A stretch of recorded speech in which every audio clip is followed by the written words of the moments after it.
Hello guys, welcome back to my YouTube channel. അപ്പോൾ എൻ്റെ സബ്സ്ക്രൈബേഴ്സിൻ്റെ request പ്രകാരം ഞാൻ ഒരു ലോങ് വീഡിയോ ആയിട്ട് വന്നേക്കാണ്. സത്യം പറഞ്ഞാൽ എനിക്ക് ഇങ്ങനെ ഒരു വീഡിയോ എടുക്കാനായിട്ട് ഒരു പ്ലാൻ ഉണ്ടായിരുന്നില്ല. കാരണം ഐ ആം ടു ടയർഡ്. അതുപോലെ തന്നെ എനിക്ക് ഒടുക്കത്തെ മൈഗ്രെയിനും തലവേദനയൊക്കെ ആയിട്ട് ഞാൻ ഒരു സോംബിയാണ് ഗൈസ്. അതായത് ഒരു ക്യാബിൻ ക്രൂവിന് ഇങ്ങനത്തെ ഒരു മുഖം ഉണ്ടാവും, ഉറക്കമൊന്നുമില്ലാതെ, ഹെൽത്ത് ഓക്കെ അല്ലാതെ, എന്താ പറയുക, അങ്ങനെ ഒരു ഭാഗം കൂടി ഉണ്ട്. അതും നിങ്ങൾക്ക് ഈ വീഡിയോയിലൂടെ വിസിബിൾ ആവും. അപ്പോൾ ഞാൻ ഫ്ലൈറ്റ് കഴിഞ്ഞ് വന്നിട്ട് ഇതുവരെ ഉറങ്ങിയിട്ടില്ല കേട്ടോ. കാരണം എനിക്ക് അങ്ങനെ പകൽ പെട്ടെന്നൊന്നും കിടന്നുറങ്ങാനൊന്നും പറ്റാറില്ല. I don't know why. എനിക്ക് രാത്രി കിടന്നുറങ്ങിയ ശീലം. കാരണം എന്താണെന്ന് ഞാൻ പറയാം. ഞാൻ പണ്ട് തുടങ്ങിയ ഒരു റുട്ടീൻ വച്ചിട്ട് ജീവിച്ചുകൊണ്ടിരുന്ന ഒരാളാണ്. അതായത് രാത്രിയെ ഉറങ്ങൂ, പകലുറങ്ങില്ല, വർക്കൗട്ട്, പിന്നെ അങ്ങനെ എനിക്ക് എൻ്റെതായ കുറേ രീതികളുണ്ടായിരുന്നു. അപ്പം അതിൽ നിന്ന് എനിക്ക് ഇതിനകത്തേക്ക് പെട്ടെന്ന് സ്വിച്ച് ചെയ്യാനായിട്ട് നല്ല ബുദ്ധിമുട്ടുണ്ട്. ഇപ്പോഴും ഉണ്ട്, സ്റ്റിൽ ഒരു ബുദ്ധിമുട്ടിലാണ് ഞാനത് ഓവർകം ചെയ്ത് വരുന്നേ ഉള്ളൂ. സോ എനിക്കിങ്ങനെ നൈറ്റ്, എത്ര ലോങ് സെക്ടർ ഫ്ലൈറ്റ് ആയിരുന്നു അല്ലെങ്കിൽ നൈറ്റ് ഫ്ലൈറ്റ് ആണെങ്കിൽ കൂടെയും എനിക്ക് പകൽ അങ്ങനെ ഉറങ്ങാൻ പറ്റില്ല. കൂടിപ്പോയാൽ ഞാനൊരു 1 മണിക്കൂറോ 2 മണിക്കൂറോ ഉറങ്ങും. അതും അത്രയ്ക്ക് ടയർഡാണെങ്കിൽ. മാക്സിമം ഞാൻ രാത്രിയാണ് ഉറങ്ങാൻ ശ്രമിക്കാറ്. അത് ശരിയാണോ തെറ്റാണോ അവിടെ ഒരു ജഡ്ജ്മെൻറ്റിൻ്റെ ആവശ്യമില്ല. What ever it is. അപ്പോൾ ഞാൻ ഇന്ന് വിചാരിച്ചു, ചുമ്മാ എന്തായാലും ഒറ്റയ്ക്ക് ഇങ്ങനെ ഇരിക്കുകയാണല്ലോ, നിങ്ങളോട് എന്തെങ്കിലുമൊക്കെ മിണ്ടിയും പറഞ്ഞിരിക്കാമെന്ന് വിചാരിച്ചു. അപ്പം ഇതൊരു ഷോർട്ട് വീഡിയോ ആയിരിക്കും. അപ്പോൾ ഇതാ ഞാനിപ്പം എൻ്റെ റൂമിലാണുള്ളത്, ഒറ്റയ്ക്കാണ്. ഐ വിഷ് ഇവിടെ ആരെങ്കിലും കൂടെ ആരെങ്കിലും ഉണ്ടായിരുന്നെങ്കിൽ. കാരണം എന്നെ പോലെ ഉള്ള ആൾക്കാർക്ക് ഇതൊക്കെ ഭയങ്കര ബോറടിയാണ്, സംസാരിക്കാനാവില്ല. അതല്ല, ഭയങ്കര ചില സമയത്ത് നമുക്ക് തോന്നും ആരും വേണ്ട, ഭയങ്കര ഒറ്റയ്ക്കിരിക്കണം എന്നൊക്കെ തോന്നുമ്പോൾ ഇറ്റ്സ് ഫൈൻ. പക്ഷേ എപ്പോഴും ഒറ്റയ്ക്കിരിക്കുമ്പം ഇറ്റ്സ് നോട്ട് ദാറ്റ് നൈസ്. നമുക്ക് ആരെങ്കിലോടൊക്കെ മിണ്ടിയും പറഞ്ഞിരിക്കാനൊക്കെ തോന്നും. അപ്പോൾ അപ്പം ഞാനിപ്പം ലഞ്ച് ഓർഡർ ചെയ്തിട്ടുണ്ട്, അത് വന്നിട്ടില്ല. അപ്പോൾ ലഞ്ച് കഴിച്ചിട്ട് ഒരു 1-2 മണിക്കൂർ മിണ്ടാതെ സമാധാനമായിട്ട് കിടക്കണം എന്നാണ് ഞാൻ വിചാരിക്കണം. അപ്പോൾ അങ്ങനെ ഇരിക്കുമ്പോഴാണ് ഞാൻ ആലോചിച്ചത്, ഞാൻ നിൽക്കുന്ന റൂമും അതേപോലെ തന്നെ എന്തെങ്കിലുമൊക്കെ നിങ്ങളോട് സംസാരിക്കാം ഞാൻ വിചാരിച്ചു. ഇവിടെ ഒരു ബാൽക്കണി ഒക്കെ ഉണ്ട് കേട്ടോ. എനിക്ക് സത്യം പറഞ്ഞാൽ ഞാൻ വിചാരിച്ചതിനേക്കാളും ഭംഗിയുള്ളൊരു സ്ഥലമാണ് ബോംബെ. ഇത് മറ്റുള്ളവരാരെയും ഇത് അക്സെപ്റ്റ് ചെയ്യുമെന്ന് എനിക്കറിയില്ല. നല്ല അത്യാവശ്യം നല്ല വ്യൂ ഒക്കെ ഉണ്ട് കേട്ടോ. എനിക്ക് ഭയങ്കര ഇഷ്ടമായി ഈ സ്ഥലം. ഓക്കെ, ഇനി എന്താണ് ഞാൻ നിങ്ങളോട് പറയുക, എനിക്കറിയില്ല നിങ്ങളോട് എന്താണ് സംസാരിക്കേണ്ടതെന്ന്. എന്തൊക്കെയോ ഞാൻ പറയുന്നു, പക്ഷെ കുഴപ്പമില്ല. എൻ്റെ അടുത്ത് ഇങ്ങനെ കുറച്ച് പേരൊക്കെ എന്നോട് റിക്വസ്റ്റ് ചെയ്തു ഇങ്ങനെ ലോങ് വീഡിയോ അപ്ലോഡ് ചെയ്യോ. സോ ഞാനും ബോറടിച്ചിരിക്കുകയാണ്. So why not. യാ. അപ്പം ഞാൻ സത്യം പറഞ്ഞാൽ രാവിലെ ബ്രേക്ക്ഫാസ്റ്റ് ഓർഡർ ചെയ്തിട്ട് മര്യാദയ്ക്ക് കഴിച്ചിട്ടില്ല കേട്ടോ. രാവിലെ വാങ്ങിച്ച ബ്രേക്ക്ഫാസ്റ്റ് പോലും മര്യാദയ്ക്ക് കഴിച്ചിട്ടില്ല കേട്ടോ. മൊത്തമൊന്നും കഴിച്ചില്ല. ഓംലെറ്റും സോസേജൊക്കെ ആയിരുന്നു. പിന്നെന്താ, കുറച്ച് കട്ട് ഫ്രൂട്ട്സ് പിന്നെ കഴിക്കാമെന്ന് വിചാരിച്ചു. പിന്നെ ഞാനിങ്ങനെ ഫോണൊക്കെ നോക്കി ഇങ്ങനെ ഇരിക്കുമായിരുന്നു. ഇനിയിപ്പം ലഞ്ച് ഓർഡർ ചെയ്തിട്ടുണ്ട്, ലഞ്ച് കഴിക്കണം. അപ്പം എന്തായാലും എൻ്റെ ലഞ്ച് വരാനായിട്ട് കുറച്ച് സമയം എടുക്കും. അപ്പം ഞാൻ ഓർത്തു കുറച്ച് ഫ്രൂട്ട്സ് കഴിക്കാമെന്ന്. Stay hydrated. എനിക്ക് വയ്യ കഴിച്ച്, എനിക്ക് തലവേദന സഹിക്കാൻ വയ്യ.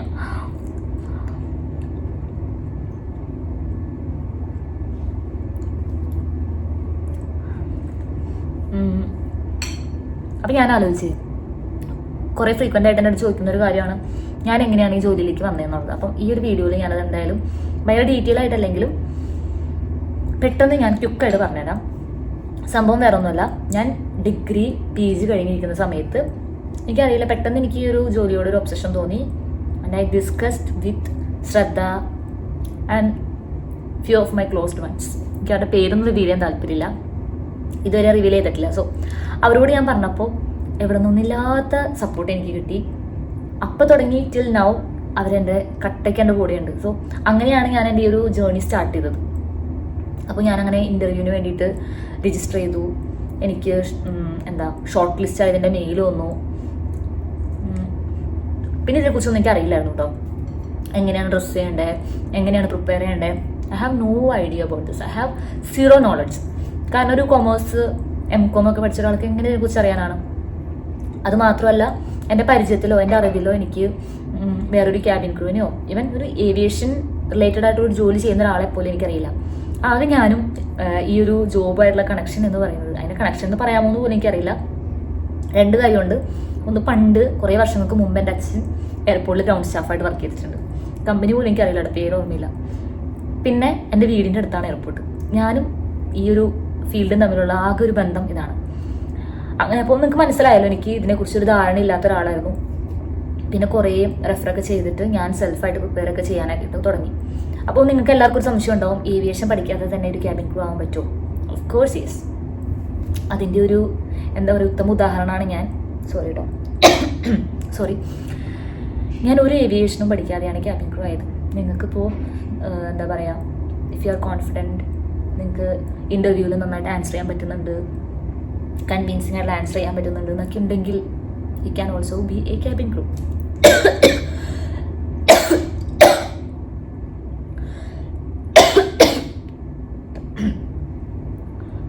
Something went wrong. ഓക്കെ, നിങ്ങൾക്കും ആവാം, ആർക്കും ആവാം. നിങ്ങൾ ശരിക്കും ഒരു ക്യാബിൻ ക്രൂ ആവാനായിട്ട് ആഗ്രഹിക്കുന്നുണ്ട്, നിങ്ങളുടെ ആ ഒരു ആഗ്രഹം ജെന്വിനാണ്, നിങ്ങൾ അതിനു വേണ്ടി വർക്ക് ചെയ്യുന്നുണ്ട് എങ്കിൽ നിങ്ങൾക്ക് ക്യാബിൻ ക്രൂ ആവാം. പക്ഷെ ശ്രദ്ധിക്കേണ്ട ഒരു കാര്യം, അല്ലെങ്കിൽ മനസ്സിലാക്കേണ്ട ഒരു കാര്യം എന്ന് പറഞ്ഞാൽ ഇതിൽ ഒരുപാട് എഫേർട്ട് എടുക്കണം, ഒരുപാട് എഫേർട്ട് എടുക്കണം. ഇപ്പോൾ ക്യാബിൻ ക്രൂ ആയിട്ട് നിൽക്കുന്ന ആൾക്കാർ ഒരുപാട് കഷ്ടപ്പെട്ടിട്ടാണ് ഈ ഒരു ഇതിനകത്ത് എത്തിയിട്ടുള്ളത്. കാരണം സിംപ്ലി നമ്മളൊരു ഇൻ്റർവ്യൂ പോയി ക്ലിയർ ചെയ്യാന്നുള്ളത് മാത്രമല്ല, ആ ഒരു ഇൻ്റർവ്യൂ ക്ലിയർ ചെയ്യാന്ന് പറയുന്നത് തന്നെ ഒരു വലിയൊരു സംഭവമാണ്. അതായത് it's not an easy thing.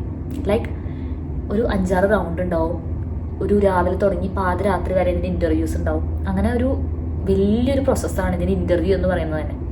ഒരുപാട് കാൻഡിഡേറ്റ്സ് ഇതിനകത്ത് പാർട്ടിസിപ്പേറ്റ് ചെയ്യും, ഐ മീൻ ഇൻ്റർവ്യൂ അറ്റൻഡ് ചെയ്യാൻ വരും. ലൈക്ക് എത്ര പേര് വേണമെങ്കിലും വരാം. അതിൽ നിന്നൊരു 10-20 പേര് ഷോർട്ട് ലിസ്റ്റ് ചെയ്ത് സെലക്ട് ചെയ്യുക എന്ന് പറയുന്നത് it's not a small thing, like it's a big thing.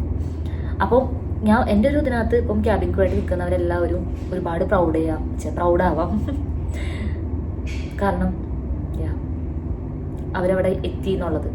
ഇനി ക്യാബിൻ ക്രൂ ആയിട്ട് ഇൻ്റർവ്യൂ എന്താ പറയുക ക്ലിയർ ചെയ്താൽ മാത്രം പോരാ, അതിനുശേഷം നമുക്ക് മെഡിക്കൽ ഉണ്ടാവും, ഫിറ്റ്നസ് നമ്മുടെ ഫിറ്റ്നസ് നോക്കും, അങ്ങനെ കുറേ സംഭവങ്ങളുണ്ട്. സോ നമ്മൾ ഫിസിക്കലി ഫിറ്റ് ആയിരിക്കണം, നമുക്ക് ഒരു ഹെൽത്ത് ഇഷ്യൂസ് ഒന്നും പാടില്ല. If in case you have any എന്താ പറയുക health issues or health problem, then നിങ്ങൾക്ക് ഒരു ക്യാബിൻ ക്രൂ ആവാനായിട്ട് പറ്റില്ല. അപ്പോൾ മെഡിക്കൽ അൺഫിറ്റ് ആവാം. ഞാനങ്ങനെ മെഡിക്കൽ അൺഫിറ്റ് ആയിട്ട് വന്നിട്ട് പിന്നെ വീണ്ടും ട്രീറ്റ്മെൻ്റ് ഒക്കെ ചെയ്ത് മെഡിക്കലി ഫിറ്റ് സർട്ടിഫിക്കറ്റ് ഒക്കെ കൊടുത്ത് അങ്ങനെ വന്ന ഒരാളാട്ടോ. അത് ഞാൻ വേറൊരു വീഡിയോയിൽ പറയാം, അതും ഒരു സ്റ്റോറിയാണ്. കുറേ കഥകളുണ്ട് എൻ്റെ കയ്യിൽ. അപ്പോൾ അത് കഴിഞ്ഞിട്ട് പിന്നെ എന്താ, നമ്മൾ ട്രെയിനിങ്ങിന് പോകണം. ട്രെയിനിങ് ഡൽഹിയിലാണ്. ഡൽഹിയിലൊക്കെ പോയി അവിടെ സർവൈവ് ചെയ്യാന്ന് പറയുന്നതും അതും ഭയങ്കര പാടാണ്. കുറേ പഠിക്കാനുണ്ട്. എനിക്കിപ്പോഴും പറയാനുള്ളൊരു കാര്യം എന്ന് പറഞ്ഞാൽ ഒരുപാട് പഠിക്കാനുണ്ട് ഒരു ക്യാബിൻ ക്രൂ ആവാന്ന് പറഞ്ഞു കഴിഞ്ഞാൽ.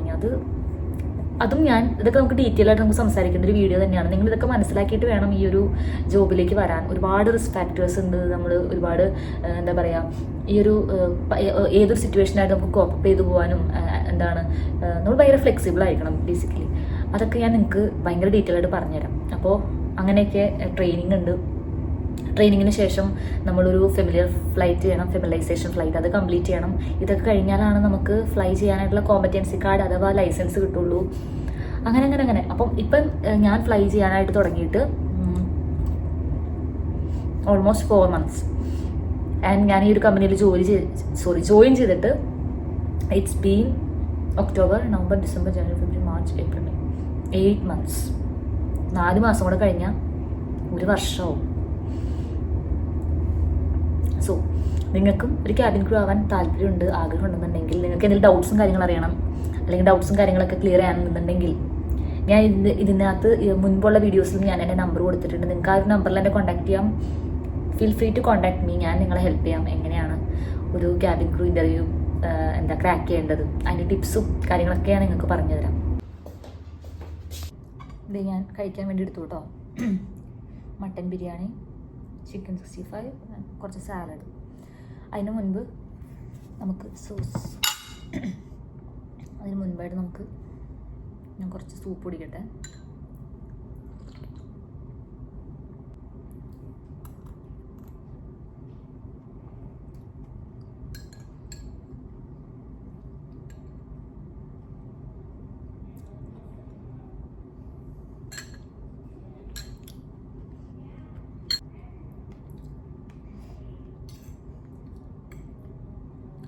എനിക്ക് ബിരിയാണി ഇഷ്ടപ്പെടാനുള്ള ചാൻസ് ഭയങ്കര കുറവാണ്. എനിക്ക് ഇതിൽ നിന്ന് വരുന്ന ആ ഒരു സ്മെല്ലും ഇതൊക്കെ വെച്ച് നോക്കുമ്പോൾ എൻ്റെ ഒരു ടേസ്റ്റ് ബഡ്സിൽ പറ്റാത്തതായിട്ടൊക്കെ തോന്നുന്നുണ്ട്. സ്റ്റിൽ ട്രൈ ചെയ്ത് നോക്കാം.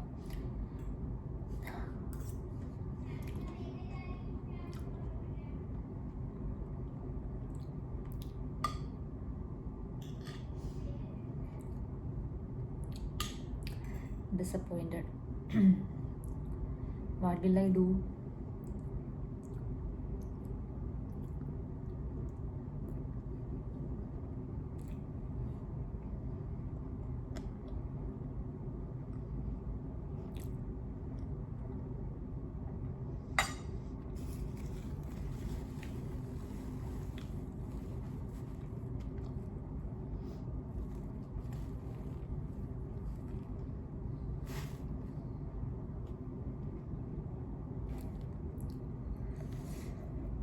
And that this is the saddest thing. നമുക്കൊരു പുതിയ സ്ഥലത്ത് പോയി നിൽക്കുമ്പോൾ അവിടുത്തെ ഭക്ഷണം ഇഷ്ടപ്പെടാൻ ചാൻസ് ഭയങ്കര കുറവാണ്. And this is the second time this happening with me.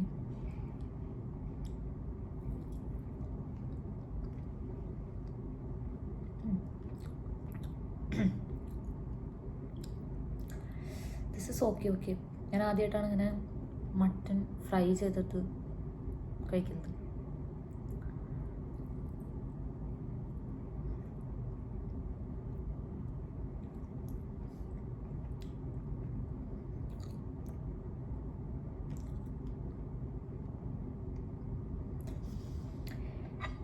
ഞാൻ ഇതിനകത്തൊരു എക്സ്ട്രാ സോസ് ആഡ് ചെയ്തു. ഇനി അതിൻ്റെ ഫ്ലേവറാണോ എനിക്ക് ഇഷ്ടപ്പെടാത്തതെന്നാണ്. I think so.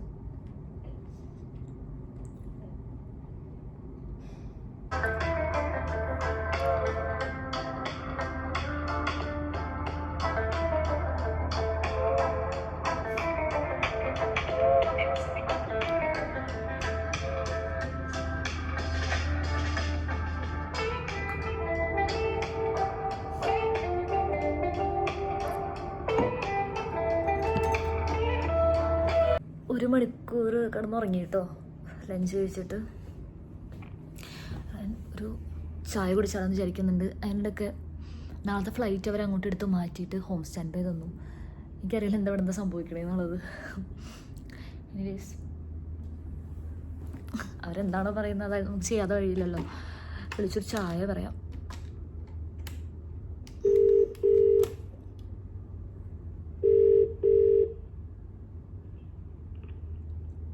Hello. Ma'am, can I get a tea? Yeah. Regular tea. Thank you.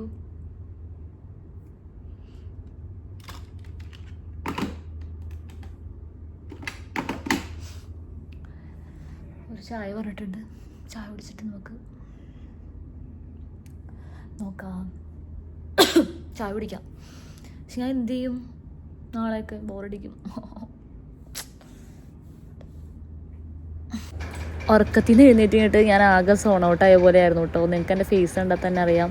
പിന്നെ അന്നത്തെ ഫ്ലൈറ്റ് ഡിലേ ആക്കിയതിൻ്റെ ക്യാൻസൽ ആക്കിയതിൻ്റെ ആ ഒരു വിഷമം എല്ലാം കൂടെ കൂടിയിട്ട് ഐ വാസ് ലൈക്ക് ഭയങ്കര ബാഡ് അടിച്ചിരിക്കുമായിരുന്നു. പിന്നെ ഞാനൊരു ചായ കുടിച്ച് കുക്കീസൊക്കെ കഴിച്ചിങ്ങനെ ഇരുന്നു. കുറേ എന്തൊക്കെയോ ആലോചിക്കുന്നുണ്ടായിരുന്നു. പിന്നെ ആ ഒരു ടൈമിലായിരുന്നു വോർ നടന്നുകൊണ്ടിരുന്നത്. അപ്പോൾ അതിൻ്റെയും ഭയങ്കര സ്ട്രെസ്സിലായിരുന്നു. ഇരിക്കുന്ന സമയം എനിക്കിങ്ങനെ ഇങ്ങനെ ഇഷ്ടമാണ് ഇങ്ങനെ പുറത്തെ കാഴ്ചകളൊക്കെ കണ്ട് ഇങ്ങനെ ചുമ്മാ ഭയങ്കര പീസ്ഫുള്ളായിട്ട് അധികം ആരോടും സംസാരിക്കാതെ ഇങ്ങനെ ഇരിക്കുവാനൊക്കെ എനിക്കിഷ്ടമാണ്. അപ്പോൾ ആ ഒരു ടൈം ഞാൻ ആ രീതിയിൽ എൻജോയ് ചെയ്യായിരുന്നു. സത്യം പറഞ്ഞാൽ ഇപ്പോൾ ഈ ഒരു വീഡിയോ ഒക്കെ എടുത്ത് വെച്ചിട്ട് 1 വീക്ക് എബോ ആയിട്ടോ. നിങ്ങൾ കുറച്ച് ആൾക്കാർക്ക് പറഞ്ഞിട്ടുണ്ടായിരുന്നു ലോങ് വീഡിയോ അപ്ലോഡ് ചെയ്യണം, അതേപോലെ ഡേ ഇൻ മൈ ലൈഫ് ചെയ്യണം എന്നൊക്കെ. അപ്പോൾ അതൊക്കെ മാനിച്ചിട്ടാണ് ഞാൻ ഈ ഒരു വീഡിയോ റെക്കോർഡ് ചെയ്തതും എഡിറ്റ് ചെയ്തതൊക്കെ. അപ്പം എന്തായാലും നിങ്ങൾക്ക് വേണ്ടിയിട്ട് ഞാൻ ഇനിയും ഇതുപോലത്തെ ലോങ് വീഡിയോസൊക്കെ ചെയ്യുന്നതായിരിക്കും കേട്ടോ. അപ്പം വീഡിയോ ഇഷ്ടപ്പെട്ടാൽ ഞങ്ങൾ പറയാൻ ഒരിക്കലും മറക്കരുത്. നിങ്ങൾ ഇന്നത്തെ വീഡിയോ ഇത്രയേ ഉള്ളൂ കേട്ടോ. I hope you guys enjoy this video. എന്തായാലും will see in our next video. അപ്പോൾ ഈ ഒരു വീഡിയോ ഇഷ്ടപ്പെട്ടുന്നുണ്ടെങ്കിൽ എന്തായാലും ലൈക്ക് ചെയ്യാൻ മറക്കില്ല. അടുത്ത വീഡിയോയിൽ കാണാം. Till then tata bye.